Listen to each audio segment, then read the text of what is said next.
राधे कृष्ण दोस्तों, आपका स्वागत है आपके अपने यूट्यूब चैनल स्टडी जोन में। तो आज हम पढ़ेंगे UGC net JRF paper 2 Hindi साहित्य की यूनिट 4 का टॉपिक हिंदी नवजागरण या भारतीय नवजागरण। तो चलिए शुरू करते हैं। तो इस वीडियो में हम पहले पढ़ेंगे भारतीय नवजागरण और स्वाधीनता आंदोलन की वैचारिक पृष्ठभूमि। भारतीय नवजागरण 19वीं शताब्दी भारतीय नवजागरण का काल के अद्वितीय व जागृति का काल रहा है, जिसे रेनेसा, पुनरुत्थान, पुनर्जागरण, नवोत्थान, नवजागरण, समाज सुधार काल आदि कई नाम दिए गए। क्या कहा गया है कि जो 19वीं शताब्दी है वह भारतीय नवजागरण का काल रहा है, जिसको यह 19वीं शताब्दी भारतीय नवजागरण का काल व अद्वितीय जागृति का काल रहा है। इसे रेनेसा, पुनरुत्थान, पुनर्जागरण, नवोत्थान, नवजागरण, समाज सुधार काल आदि कई नाम दिए गए हैं। प्रारंभ में अंग्रेज शब्द रेनेसा के लिए हिंदी में पुनर्जागरण शब्द का प्रयोग हुआ था। रामधारी सिंह दिनकर ने अपने ग्रंथ संस्कृत के 4 अध्याय में इसे नवोत्थान नाम दिया है। नवोत्थान नाम दिया है। वर्तमान में इसे नवजागरण शब्द से पुकारा जाता है। क्या कह रहे हैं? वर्तमान में इसे नवजागरण शब्द से पुकारा जाता है। नवजागरण जिसका जन्म मुख्यतः बुद्धिवाद, समाज सुधार, वैज्ञानिक खोज, सामूहिक उत्थान प्रणाली के विकास के साथ हुआ। इसका मुख्य आग्रह वेदों और पुराणों की ओर लौटना नहीं, बल्कि एक नई संस्कृति, नई दुनिया रचने का प्रयास था। क्या कह रहे हैं? जो इसका मुख्य आग्रह था वह था कि एक नई संस्कृति और एक नई दुनिया रचने का प्रयास करना था। डॉक्टर रामविलास शर्मा का मत देखते हैं। भारतीय नवजागरण का संबंध राजा राममोहन रॉय से माना जा सकता है। क्या कह रहे हैं? डॉक्टर रामविलास शर्मा कह रहे हैं कि जो भारतीय नवजागरण है उसका संबंध राजा राममोहन रॉय से माना जा सकता है। नवजागरण से राजनीतिक, सामाजिक, धार्मिक और आर्थिक क्षेत्रों में एक नवीन चिंतन प्रारंभ हुआ। यह नवीन सिद्धांत हमारी अपनी परिस्थितियों के कारण उत्पन्न हुआ था, अंग्रेज़ों के कारण नहीं। हमारी अपनी परिस्थितियों के कारण हुआ था, अंग्रेज़ों के कारण उत्पन्न नहीं हुआ था। ये जो नया सिद्धांत था। भारतीय नवजागरण में सन 1857 के महाविद्रोह का विशेष महत्व है। क्या कह रहे हैं? जो 1857 की जो क्रांति थी उसका विशेष महत्व है। ये क्रांति इतनी सशक्त थी कि इसमें देश और समाज को पूरी तरह से जगाया। 1857 की क्रांति ने देश और समाज को पूरी तरह से जगाने का कार्य किया था। 1857 में कलकत्ता, मद्रास, बम्बई में विश्वविद्यालयों की स्थापना हुई थी। एक तरफ जहां भारतीय मध्य वर्ग को एक वैचारिक आंदोलन का सूत्रपात हो रहा था, वहीं दूसरी तरफ तत्कालीन समाज में अनेक प्रकार की धार्मिक रूढ़ियों, अंधविश्वासों, सामाजिक कुरीतियाँ प्रचलित थी, जिसमें जाति प्रथा, छूत के साथ साथ सती प्रथा, स्त्रियों की दशा बहुत ही दयनीय थी, बाल विवाह आदि का विरोध मुखर होने लगा था।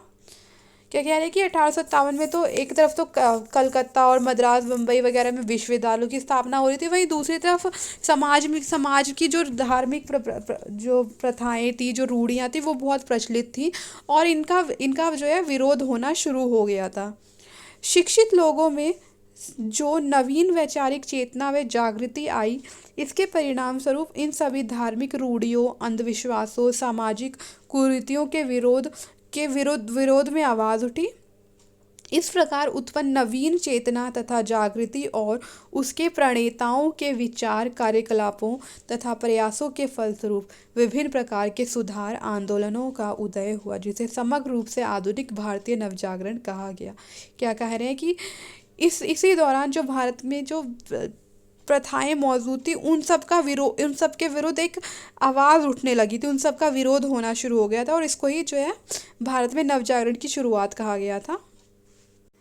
इस दौरान भारत में जो आंदोलन चल रहे थे उनमें ब्रह्म समाज की स्थापना राजा राममोहन रॉय ने 1828 में की थी।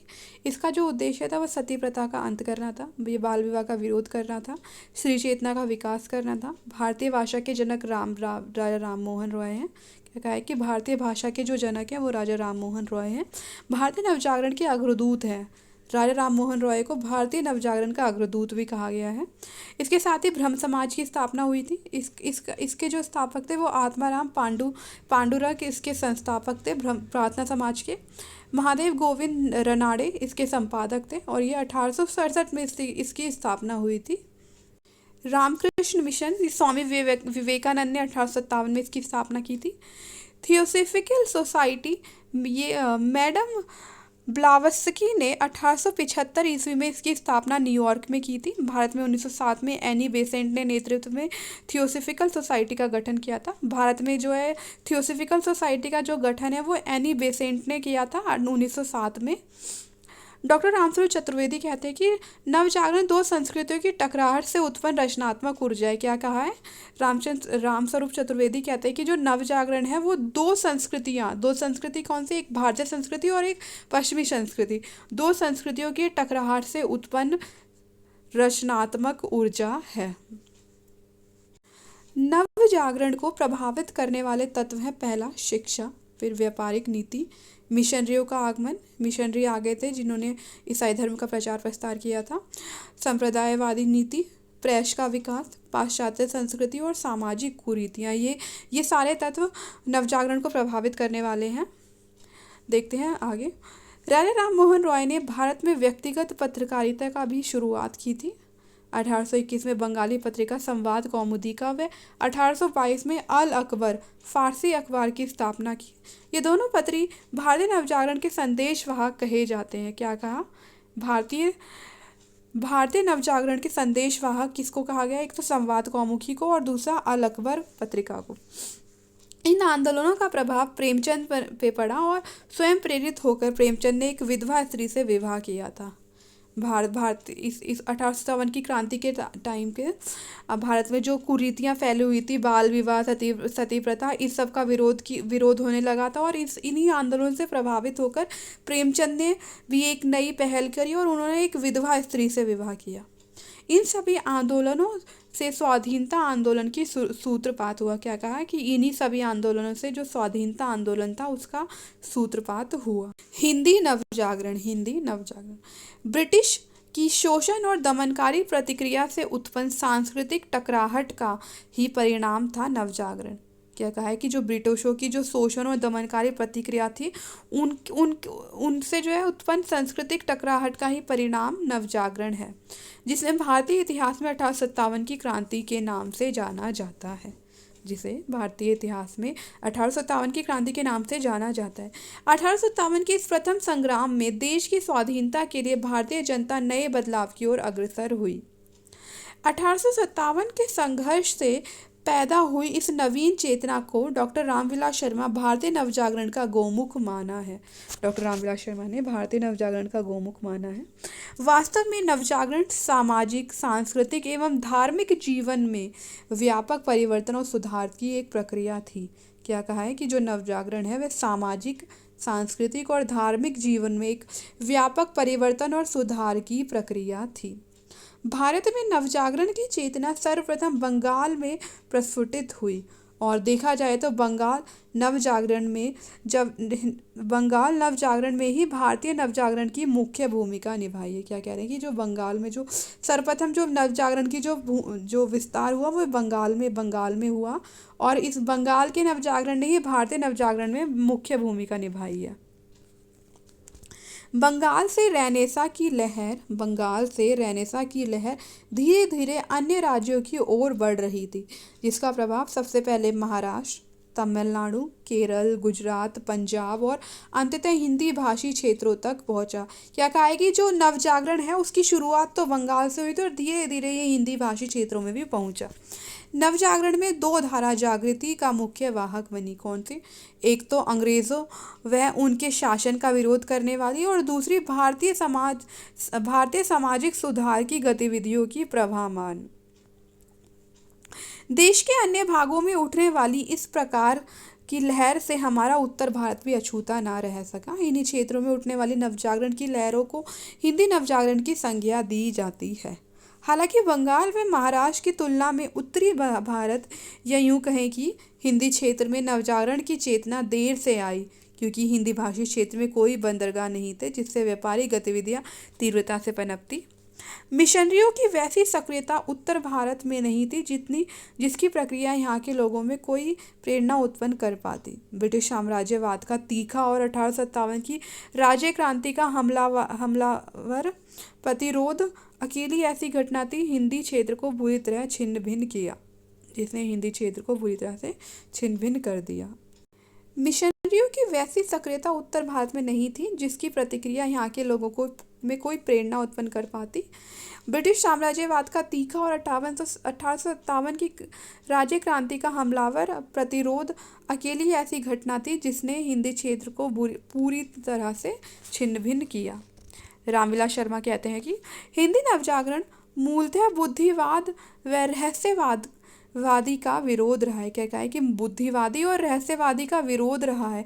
औद्योगिकरण और आधुनिक विज्ञान का विरोध करने वाली विचारधारा का स्रोत गुजरात है।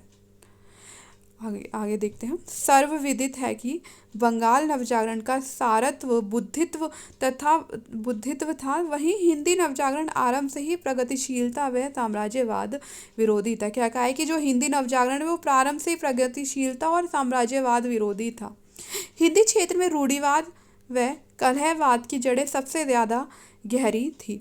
सामंती समाज की व्यवस्था थी, घनघोर गरीबी, भूखमरी, अशिक्षा व पिछड़ापन था। वहीं अंग्रेजी शासक हिंदी समाज में व्याप्त धर्म का घनघोर अंतर्विरोध, अलगावों, पिछड़ापन का लाभ उठा रहे थे। तो पूरा हिंदी समाज राजभक्ति व राष्ट्रभक्ति के द्वंद्व से जूझ रहा था। विडंबना यह है कि विषम परिस्थितियों में भी बंगाल, महाराष्ट्र, गुजरात आदि की तरह हिंदी क्षेत्र में कोई वैचारिक क्रांति को लेकर सामाजिक व सांस्कृतिक स्तर पर नहीं हुई। यह कार्य हिंदी के साहित्यकारों द्वारा ही संभव हो सका। डॉक्टर नामवर सिंह का मत देखते हैं। हिंदी प्रदेश में नवजागरण का कार्य मुख्यतः स्वयं लेखकों और साहित्यकारों को ही करना पड़ा, क्योंकि यहाँ बंगाल और महाराष्ट्र की तरह समाज सुधारक अगुवाई करने के लिए ना मिले। भारतेंदु इस हिंदी नवजागरण के अग्रदूत माने जाते हैं। क्या कहा है? हिंदी नवजागरण के जो अग्रदूत हैं वो भारतेंदु हैं। भारतीय नवजागरण के अग्रदूत राजा राम मोहन रॉय हैं। हिंदी नवजागरण के अग्रदूत भारतेंदु और भारतीय नवजागरण के जो अग्रदूत हैं वो राजा राम मोहन रॉय हैं। भारतेंदु का सीधा संपर्क ईश्वर चंद्र, विद्यासागर, केशव चंद्र जैसे बंकिम चंद्र चटर्जी, सुरेंद्र नाथ बनर्जी आदि से था। अतः बंगाल की उस नवीन विचारधारा का प्रभाव भारतेंदु पर पड़ना स्वाभाविक ही था, क्योंकि सबसे पहले जो नवजागरण की जो शुरुआत हुई थी वो बंगाल में ही हुई थी और वहीं से धीरे धीरे नवजागरण हिंदी के क्षेत्रों में आया था। लाइक करें, शेयर करें और हमारे चैनल को सब्सक्राइब करें। Thanks for watching.